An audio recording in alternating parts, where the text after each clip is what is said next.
When I had made an end of these labors, it was 4 o'clock, still dark as midnight. As the bell sounded the hour, there came a knocking at the street door. I went down to open it with a light heart, for what had I now to fear? There entered 3 men who introduced themselves with perfect suavity as officers of the police. A shriek had been heard by a neighbor during the night. Suspicion of foul play had been aroused. Information had been lodged at the police office, and they, the officers, had been deputed to search the premises. I smiled, for what had I to fear? I bade the gentleman welcome. The shriek, I said, was my own in a dream. The old man, I mentioned, was absent in the country. I took my visitors all over the house. I bade them search well. I led them at length to his chamber.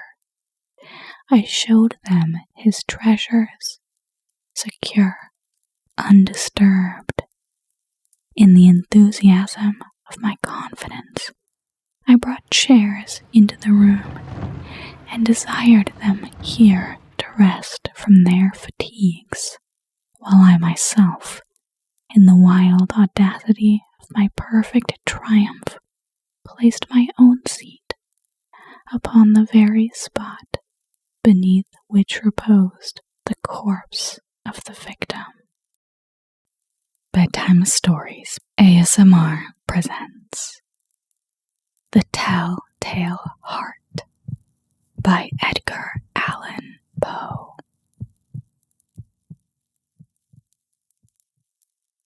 True, nervous, very, very dreadfully nervous I had been and am. But why will you say that I am mad? The disease had sharpened my senses, not destroyed, not dulled them. Above all was the sense of hearing acute. I heard all things in the heaven and in the earth. I heard many things in hell. How then am I mad? Hearken, and observe how healthily, how calmly I can tell you the whole story. It is impossible to say how first the idea entered my brain, but once conceived, it haunted me day and night. Object there was none, passion there was none. I loved the old man. He had never wronged me. He had never given me insult. For his gold I had no desire. I think it was his eye. Yes, it was this. He had the eye of a vulture, a pale blue eye with a film over it. Whenever it fell upon me, my blood ran cold, and so by degrees, very gradually, I made up my mind to take the life of the old man, and thus rid myself of the eye forever. Now this is the point. You fancy me mad. Madmen know nothing. But you should have seen me. You should have seen how wisely I proceeded, with what caution, with what foresight, with what dissimulation I went to work. I was never kinder to the old man than during the whole week before I killed him.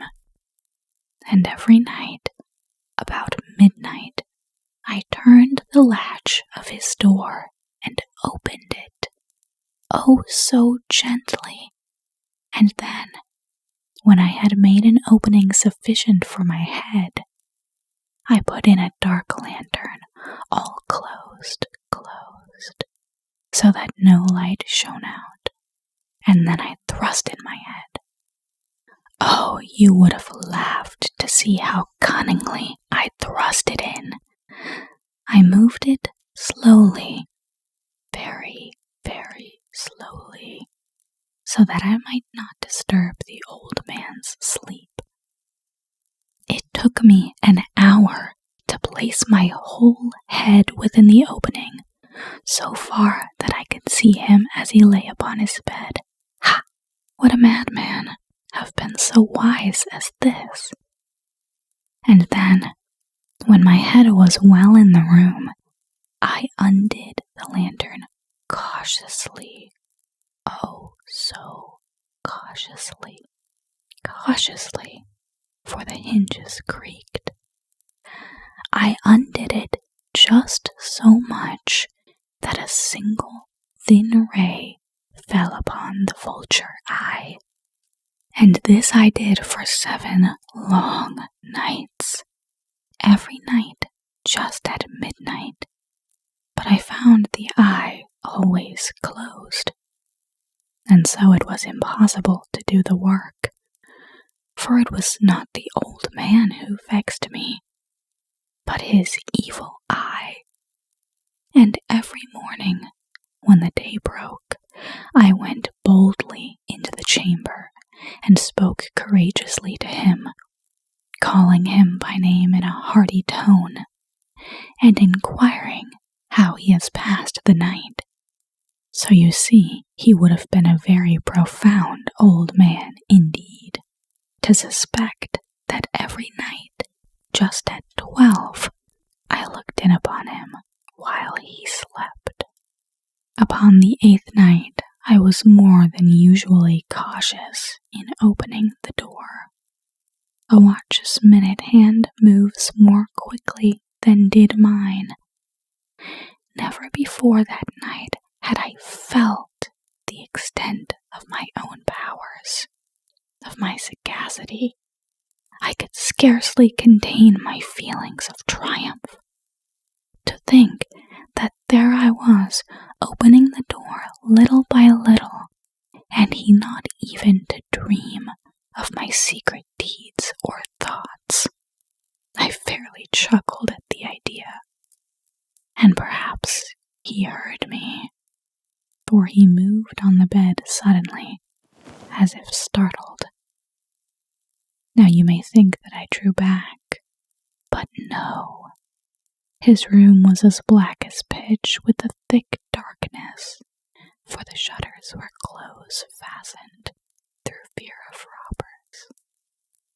And so I knew that he could not see the opening of the door, and I kept pushing it on, steadily. I had my head in and was about to open the lantern when my thumb slipped upon the tin fastening, and the old man sprang up in bed, crying out, "Who's there?" I kept quite still and said nothing. For a whole hour I did not move a muscle, and in the meantime I did not hear him lie down.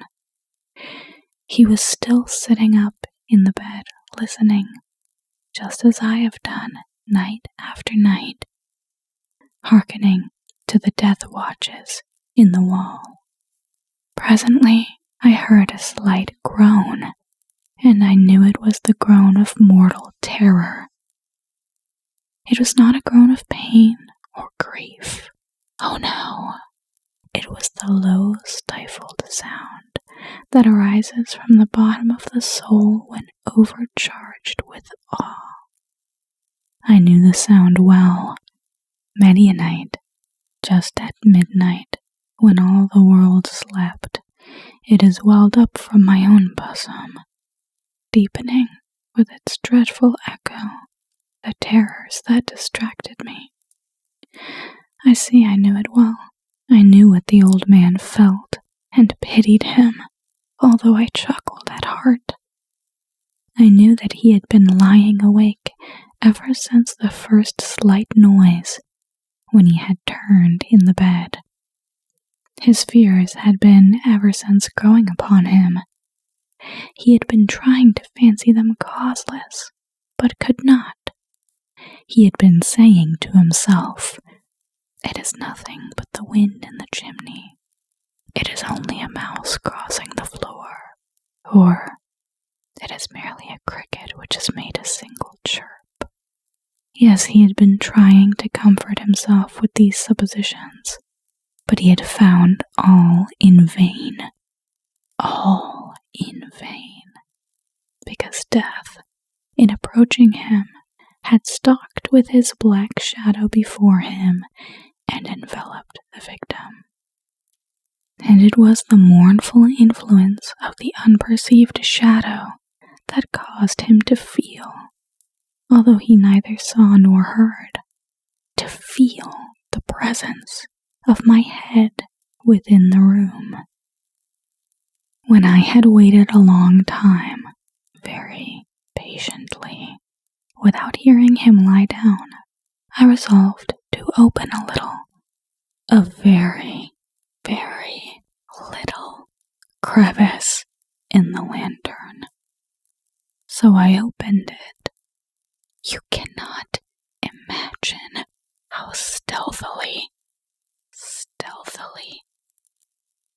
until, at length, a single dim ray, like the thread of the spider, shot from out the crevice and fell full upon the vulture eye. It was open, wide, wide open, and I grew furious as I gazed upon it. I saw it with perfect distinctness, all a dull blue, with a hideous veil over it that chilled the very marrow in my bones. But I could see nothing else of the old man's face or person, for I had directed the ray, as if by instinct, precisely upon the damned spot. And have I not told you that what you mistake for madness is but over-acuteness of the senses? Now I say, there came to my ears a low, dull, quick sound, such as a watch makes when enveloped in cotton. I knew that sound well, too. It was the beating of the old man's heart. It increased my fury, as the beating of a drum stimulates the soldier into courage. But even yet I refrained and kept still. I scarcely breathed. I held the lantern motionless. I tried how steadily I could maintain the ray upon the eye. Meantime the hellish tattoo of the heart increased. It grew quicker and quicker and louder every instant. The old man's terror must have been extreme. It grew louder, I say, louder every moment. Do you mark me well? I have told you that I am nervous. So I am.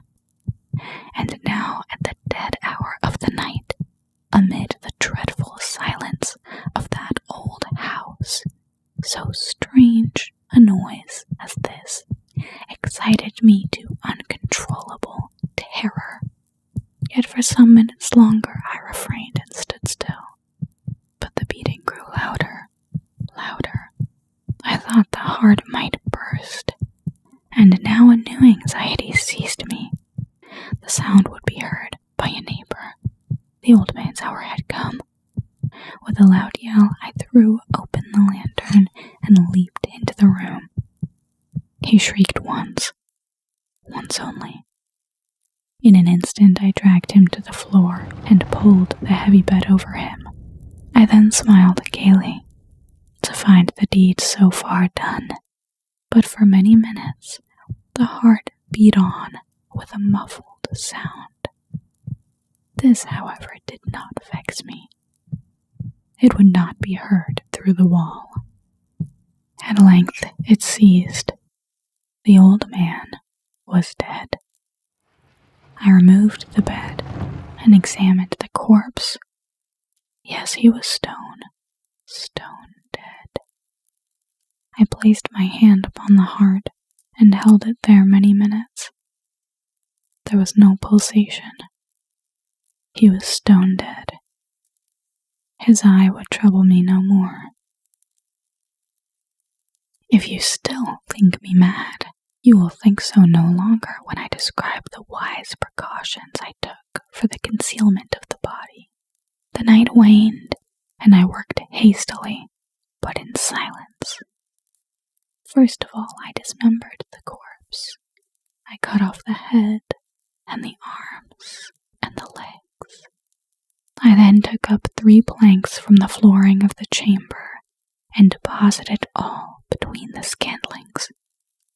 I then replaced the boards so cleverly, so cunningly, that no human eye, not even his, could have detected anything wrong. There was nothing to wash out, no stain of any kind, no blood spot whatever. I had been too wary for that. A tub had caught all. When I had made an end of these labors, it was 4 o'clock, still dark as midnight. As the bell sounded the hour, there came a knocking at the street door. I went down to open it with a light heart, for what had I now to fear? There entered 3 men, who introduced themselves with perfect suavity as officers of the police. A shriek had been heard by a neighbor during the night. Suspicion of foul play had been aroused. Information had been lodged at the police office, and they, the officers, had been deputed to search the premises. I smiled, for what had I to fear? I bade the gentleman welcome. The shriek, I said, was my own in a dream. The old man, I mentioned, was absent in the country. I took my visitors all over the house. I bade them search well. I led them at length to his chamber. I showed them his treasures, secure, undisturbed.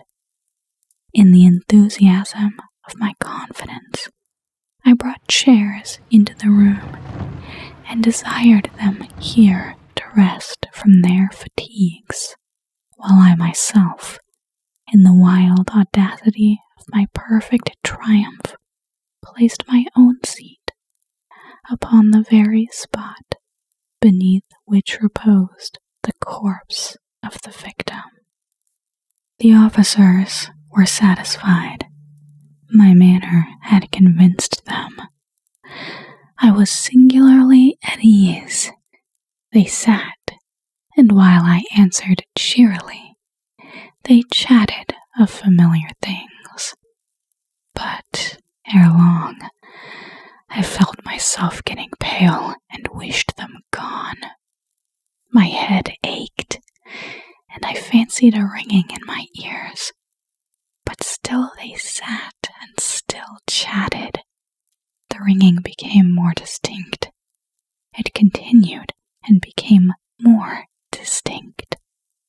I talked more freely to get rid of the feeling, but it continued and gained definiteness until at length I found that the noise was not within my ears. No doubt I grew very pale, but I talked more fluently and with a heightened voice, yet the sound increased. And what could I do? It was a low, dull, quick sound, much such a sound as a watch makes when enveloped in cotton. I gasped for breath, and yet the officers heard it not. I talked more quickly, more vehemently, but the noise steadily increased. I arose and argued about trifles in a high key shaky and with violent gesticulations, but the noise steadily increased. Why would they not be gone? I paced the floor to and fro with heavy strides, as if excited to fury by the observations of the men, but the noise steadily increased. Oh, God! What could I do? I foamed, I raved, I swore. I swung the chair upon which I had been sitting and grated it upon the boards, but the noise rose over all and continually increased. It grew louder, louder, louder, and still the men chatted pleasantly and smiled. Was it possible they heard not? Almighty God! No, no. They heard. They suspected. They knew. They were making a mockery of my horror. This I thought, and this I think. But anything was better than this agony. Anything was more tolerable than this derision. I could bear those hypocritical smiles no longer. I felt that I must scream or die. And now, again, hark! Louder, louder, louder, louder. Villains! I shrieked. Dissemble no more. I admit the deed.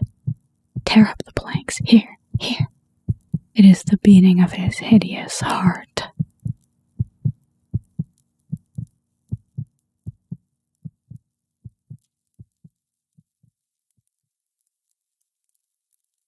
Thank you for listening to Bedtime Stories ASMR.